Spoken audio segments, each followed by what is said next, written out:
Au sommet d'une montagne enveloppée de brume, se trouvait un vieux temple zen.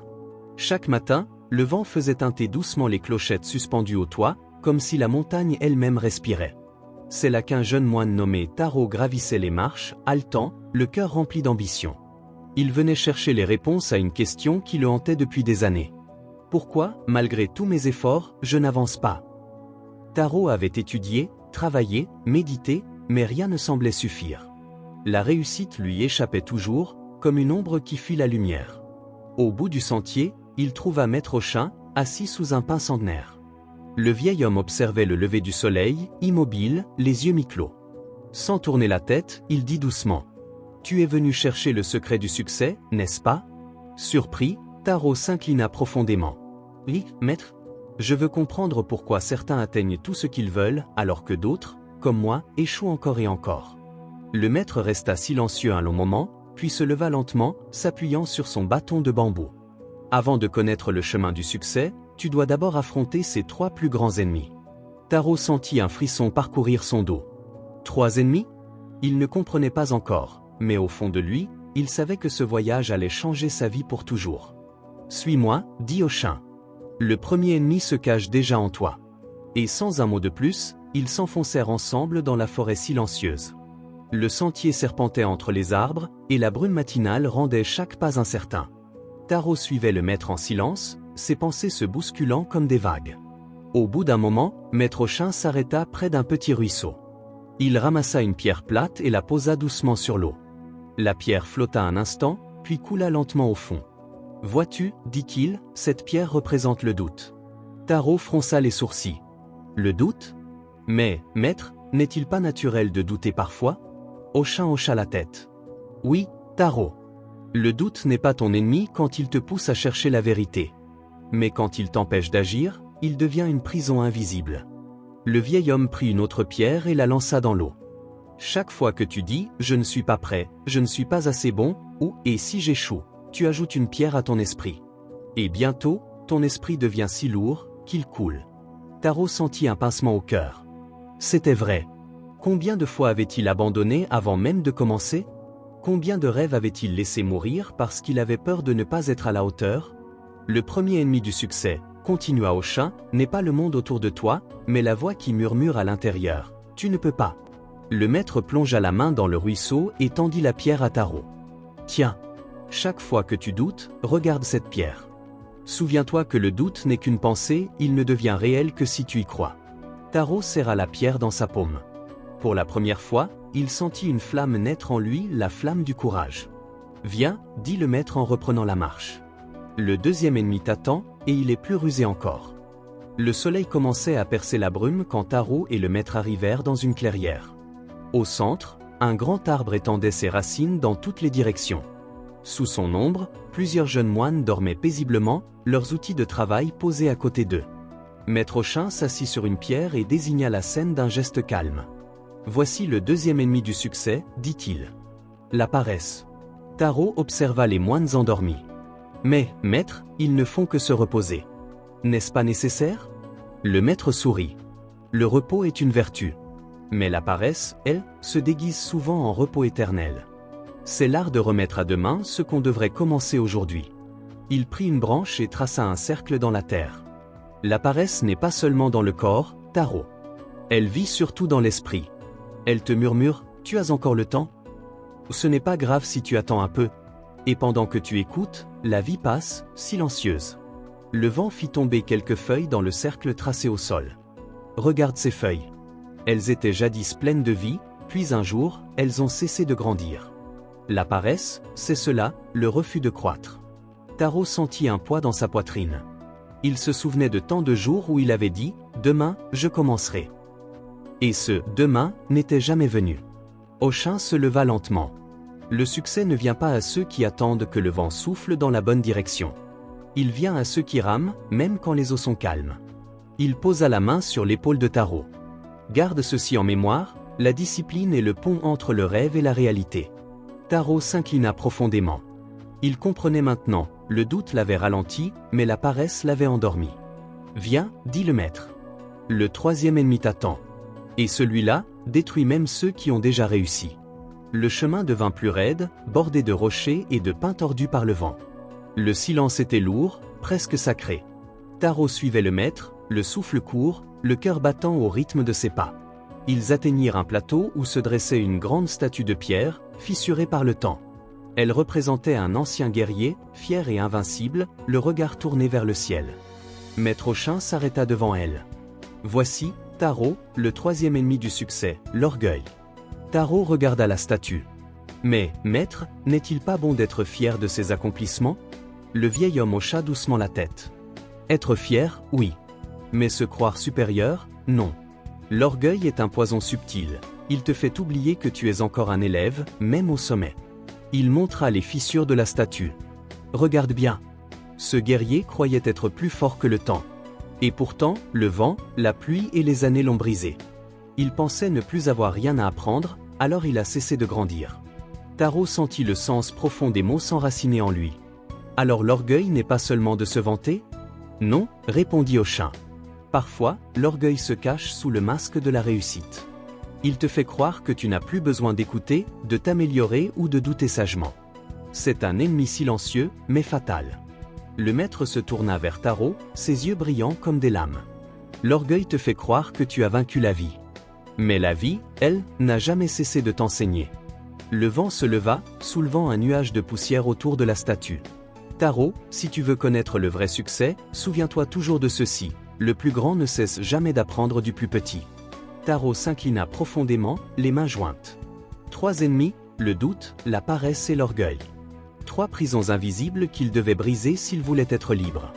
Maître, dit-il d'une voix ferme, je veux apprendre à les vaincre. Auchin sourit. Alors ton voyage commence vraiment maintenant. Le lendemain à l'aube, le temple s'éveilla sous le chant des oiseaux. Taro, encore marqué par les paroles de son maître, sentit naître en lui un mélange d'appréhension et de détermination. Maître Auchin l'attendait déjà dans la cour, tenant dans sa main un petit bol de riz fumant. Aujourd'hui, dit-il, tu vas affronter tes 3 ennemis. Non pas dans la forêt, mais dans ton propre cœur. Taro s'inclina, les yeux brillants. Que dois-je faire, maître? Le vieil homme posa le bol sur une pierre et dit calmement. Tu vas accomplir une tâche simple, gravir la montagne avant que le soleil ne disparaisse. Mais attention, chaque pas mettra ton esprit à l'épreuve. Taro acquiesça. Cela semblait facile, mais au fond, il savait que rien ne l'était jamais avec Maître Auchin. Il commença l'ascension. Le sentier, qu'il croyait connaître, lui parut plus long que jamais. Le soleil montait lentement, chauffant la terre sous ses sandales. Au bout d'un moment, la fatigue se fit sentir. Ses jambes tremblaient, sa respiration devint lourde. Alors, une petite voix murmura dans son esprit. Et si tu n'y arrivais pas? Taro s'arrêta net. C'était le doute. Il ferma les yeux, serra la pierre que le maître lui avait donnée, et se rappela, le doute n'est qu'une pensée. Elle ne devient réelle que si je la crois. Il inspira profondément et reprit sa marche. Mais bientôt, une autre voix surgit. Repose-toi un peu. Tu l'as bien mérité. Il n'y a pas d'urgence. C'était la paresse. Elle se glissait dans son esprit comme une brise tiède. Taro regarda une pierre plate au bord du chemin. Il voulut s'y asseoir, mais se rappela les mots du maître. La discipline est le pont entre le rêve et la réalité. Alors, il fit un pas de plus. Puis un autre. Puis un autre encore. Enfin, alors qu'il approchait du sommet, une dernière voix s'éleva, douce et dangereuse. Regarde-toi. Tu y es presque. Tu es meilleur que les autres moines. Tu n'as plus rien à apprendre. Taro sentit son cœur se gonfler. C'était l'orgueil. Le plus rusé des 3. Mais au même instant, il se souvint de la statue fissurée. Il s'inclina face au ciel et murmura.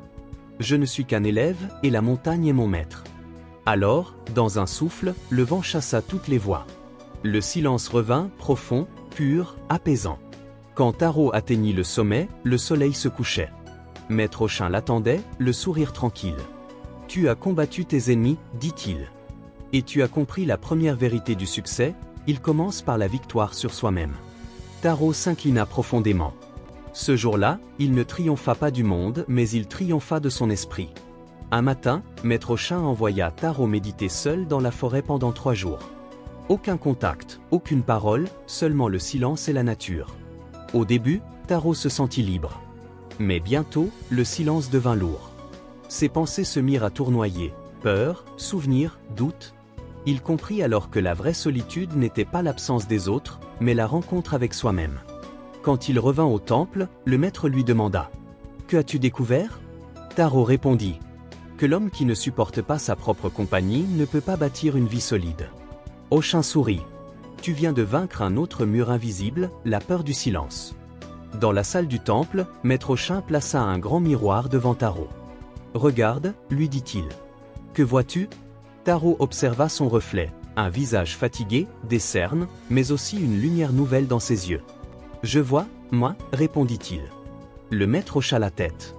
Le succès commence quand tu cesses de fuir ton propre regard. La plupart veulent changer le monde sans jamais se regarder honnêtement. Taro sentit la vérité frapper son cœur. Alors pour réussir, je dois d'abord me connaître. Oui, dit Oshin.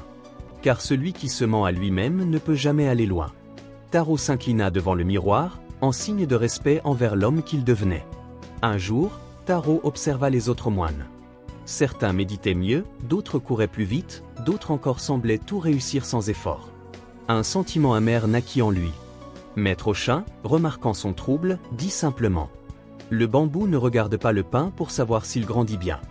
Il pousse, simplement. » Taro baissa les yeux. « Je comprends.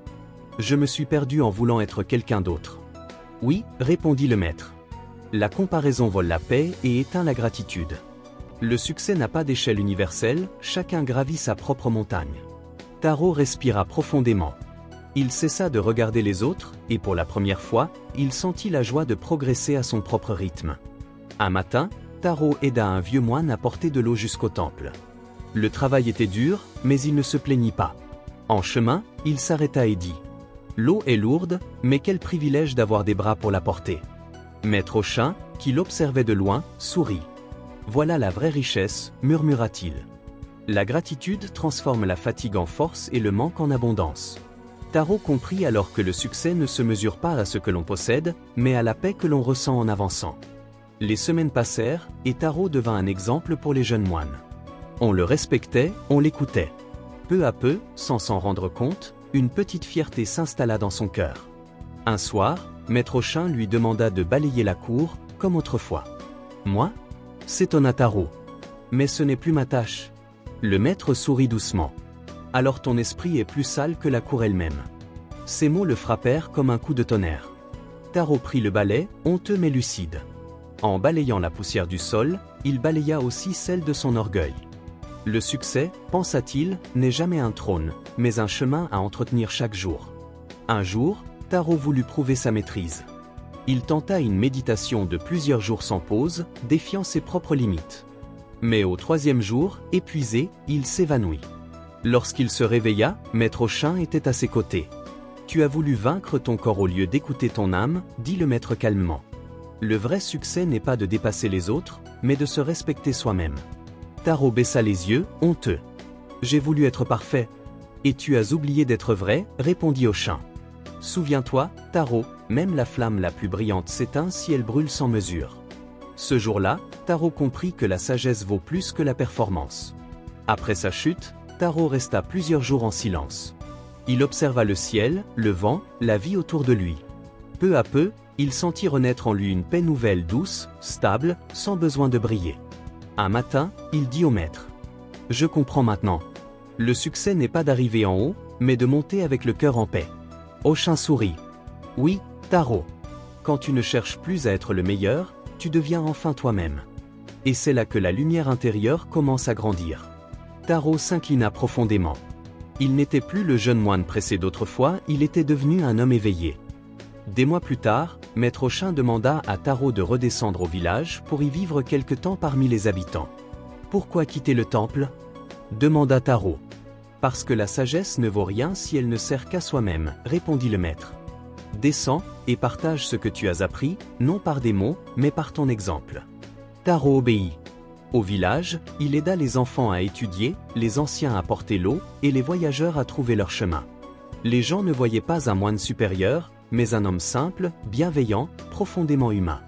Chaque soir, en regardant le ciel, Taro murmurait « Merci, maître. C'est ici, au milieu des autres, que le vrai chemin continue. » Un an plus tard, Taro retourna au temple. Maître Oshin l'attendait au même endroit, sous le vieux pin. Le jeune moine s'inclina profondément. Maître, j'ai appliqué vos enseignements, mais je sens qu'il me reste encore tant à apprendre. Oshin sourit doucement.